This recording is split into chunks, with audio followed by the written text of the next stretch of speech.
Hi everyone, I'm doing my first Reacts to video, and the reason for this is a viral video I spotted by Bella Thorne where she talks about her all-natural skincare routine, which she claims has helped her get rid of her acne and improve the scarring on her face. So let's hear what she's got to say.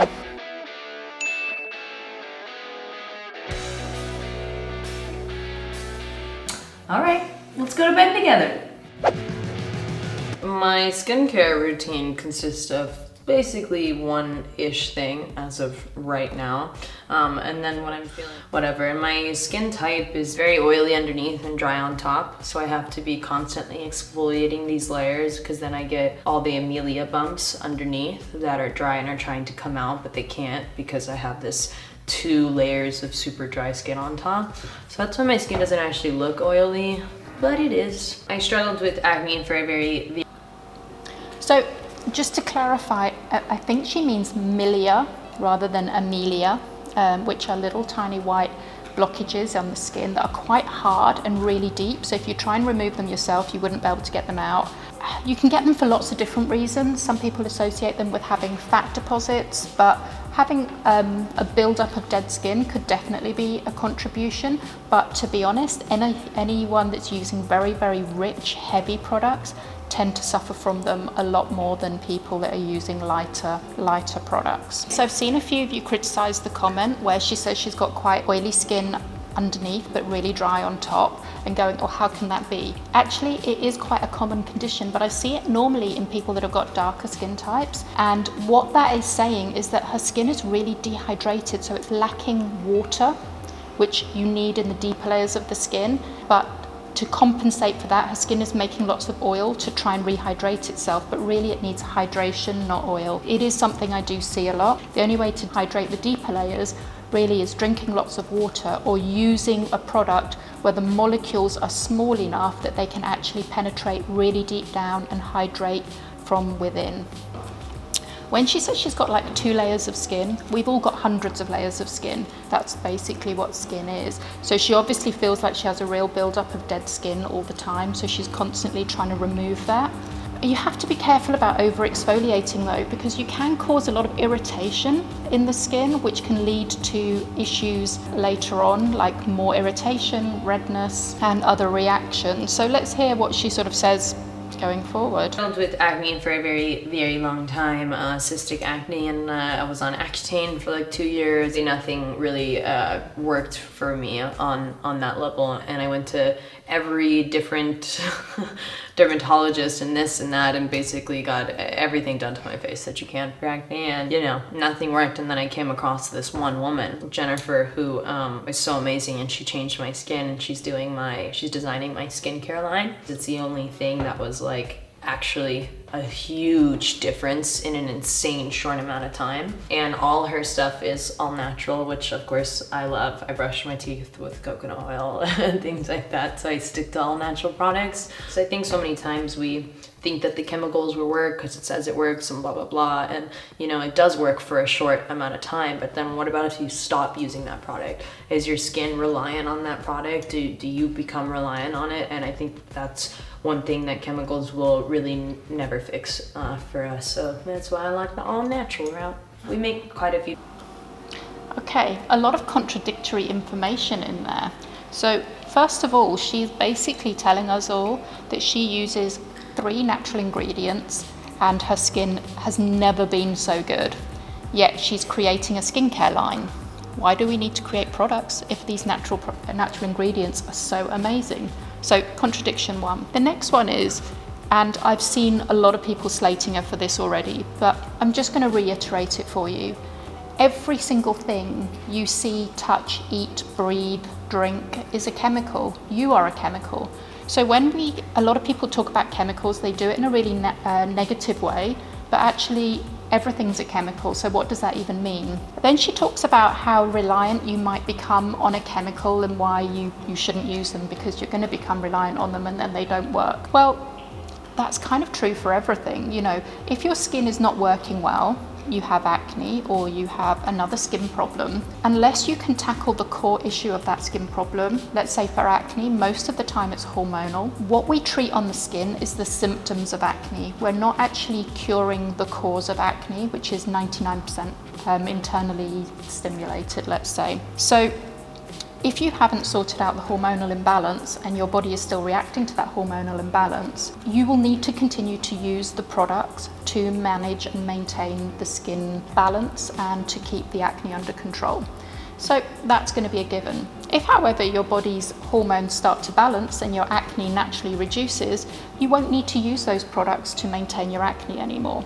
So again, a bit of a funny comment that just seems a little bit naive, probably. Different scrubs. This is the lemon and sugar olive oil mix.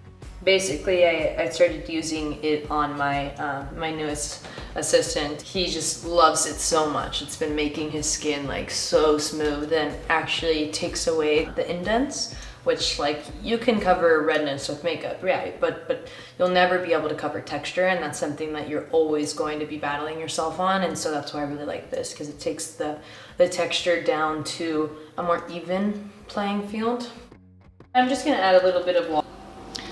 Okay, so how do I feel about a lemon, olive oil and sugar scrub? A little bit scared, to be honest.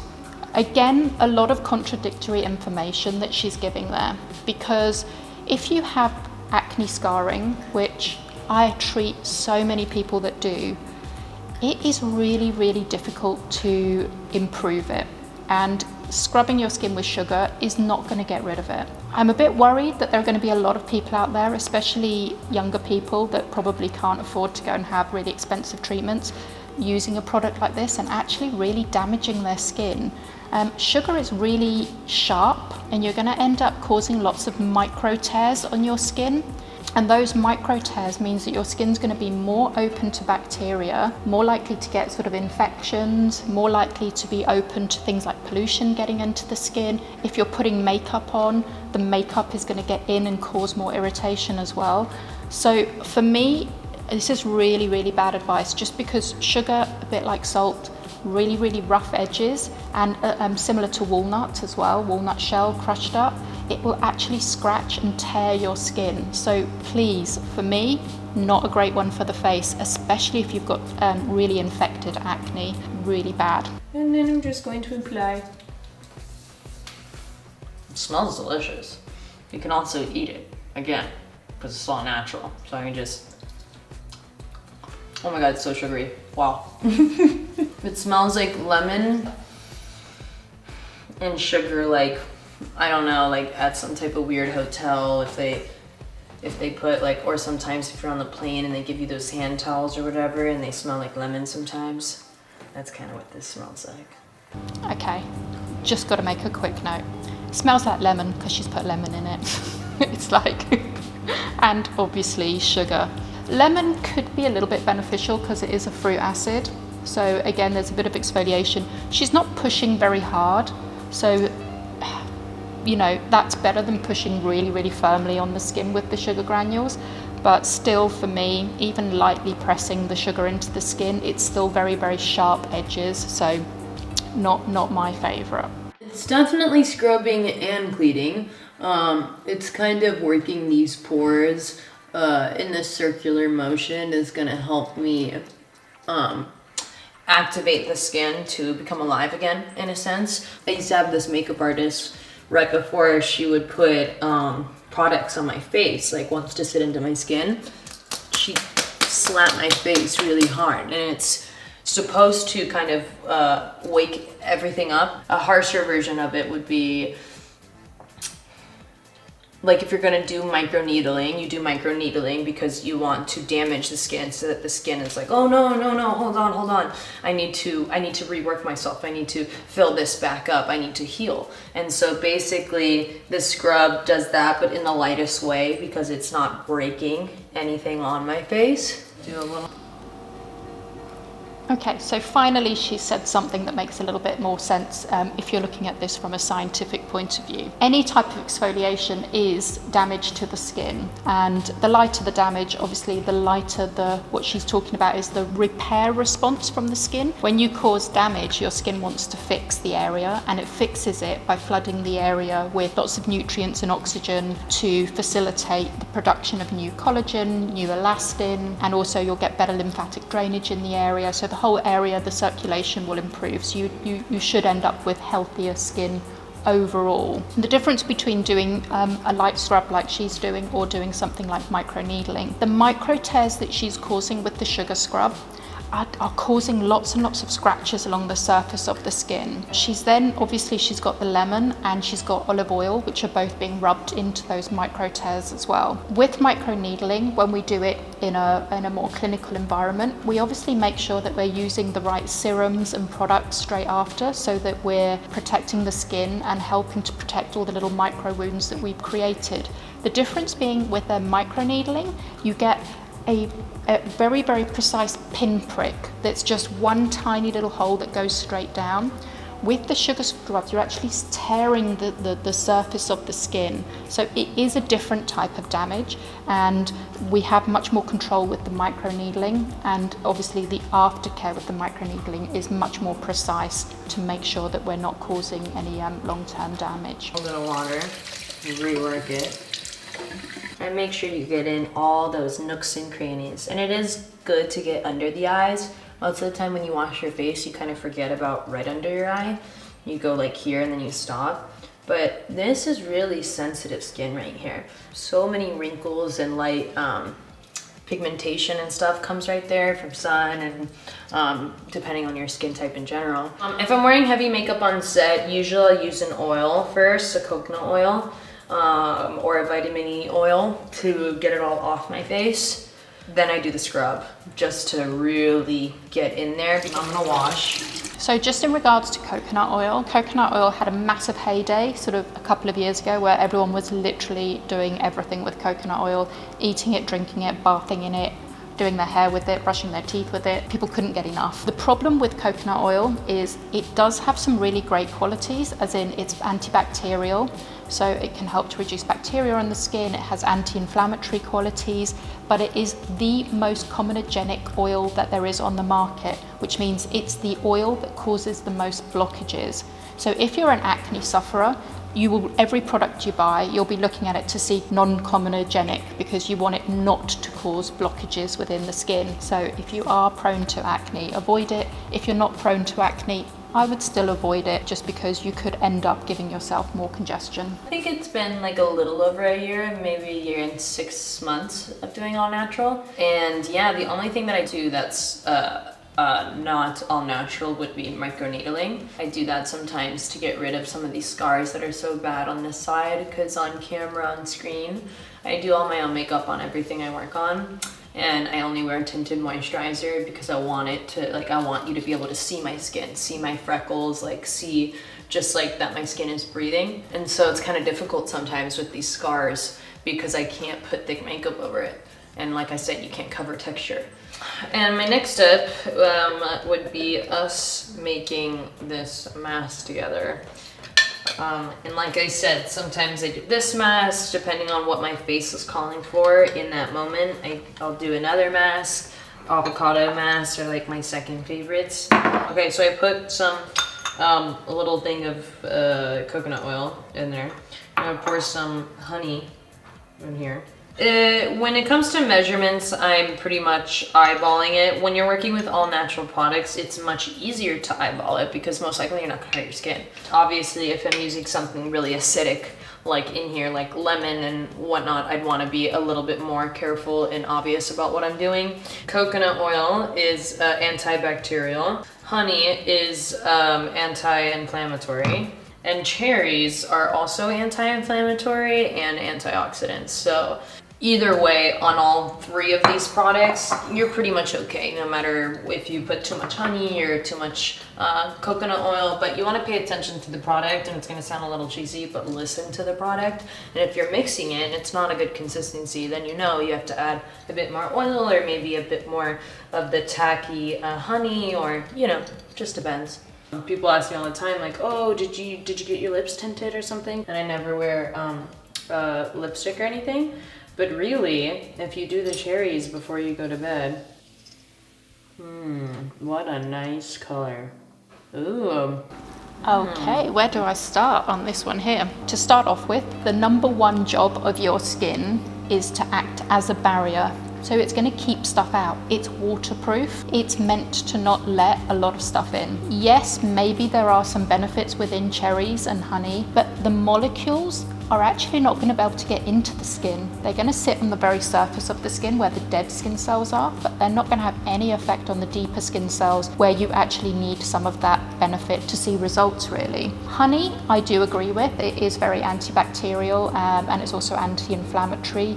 It's also quite sticky, and again, will only work on the very surface of the skin. It won't penetrate in to have benefits where you probably really need it, especially if you're suffering from very deep cystic acne. And the cherries, again, it's just not going to go in very far. She's got a nice tint on her lips. Great, do that. But other than that, this is going to have a very, very temporary benefit on the very surface of your skin. But it's really physically and scientifically impossible for this to do much more than give you a very short-term boost. But if you were doing this every day before going to bed, you would probably end up making your skin worse. You could basically use a spoon or anything that you can kind of smash and mix with. I'm just going to take a smudge like this. It looks gross. I'm going to do it in the sink because it's red. It's so light and watery, and the honey is really quite, like, not tacky at all, and the coconut oil definitely balances everything out and makes it quite smooth. But I think really the cherries, the liquid, all the antioxidants and whatnot getting into this like super liquid form, I think that's what makes everything feel so soft. Okay, for me, that's a lot of work, very, very messy. You'd have to spend quite a lot of time preparing your mask, massaging it in. Most of the product, like the cherries and that, have all fallen straight off of her skin. Of course they would. It's a lot of hard work for, I'm not sure, a very effective product, but let's see how she goes on. Well, this was my last step. I don't do anything extra. I don't use moisturizer or anything crazy. If anything, sometimes I'll use some light vitamin E oil, or I mix some different oils that I'm feeling fancy with, some vitamins. And sometimes I'll put that on my face, but I had so much acne and I did so many things to my face to try and get rid of it that now I don't really wash my face in the morning. I only wash it before bed. I'll wipe it down and clean it, but I don't do a full this every morning, just at night. I think that the more that we try with our skin, just pushing and pushing and pushing, trying to get something to work, the body is also like, sometimes it's too much. It's too much of a lot of things, and the skin, it can't concentrate and relax. So I don't like to douse my face in anything too heavy, so I don't really put on moisturizer. Well, thank you for watching my skincare routine. I hope you guys liked it and maybe think about going a little bit more all natural once in a while. Okay, wow, interesting conclusion. I mean, she said some things there that I agree with. I don't use a moisturizer myself, but that's because my skin doesn't need it. However, I will use a hydrating serum that's a lot lighter. And again, the hydrating serum gives me that moisture, water, really deep down in my skin, rather than an oily coating on the surface of my skin, which definitely doesn't work for me. One thing to kind of to consider with her is that she talked a lot about a year and a half ago going very natural. I wonder if that also means that she improved her diet and her lifestyle, because quite often that has the biggest impact on acne. It's not the only thing that helps, but certainly from my personal experience and working with the hundreds of clients I've worked with over the years, it does have an impact. But also, she's now a little bit older. Her acne could have just naturally cleared up. Her hormones might have rebalanced. She's now past that phase. You don't know why her acne's cleared up. I've been trying every kind of solution there is out there for years and years and years, 20 years actually. I've tried the natural solutions, I've tried the really strong solutions, I have lasers and microneedling, I do it all. And I've really found that the best way to treat acne is a really balanced approach, understanding your key ingredients, using them effectively, not overdoing it. She is right. Sometimes people get a little bit addicted to really stripping their skin and going too hard with too many ingredients. You should pare it back a little bit, but you need to use products that are scientifically formulated to actually get into the skin and do a job. So it'd be really interesting to hear what you guys think of Bella's nighttime routine. Are you into the all natural, or have you done your research and are you all in for really targeted products, which I am?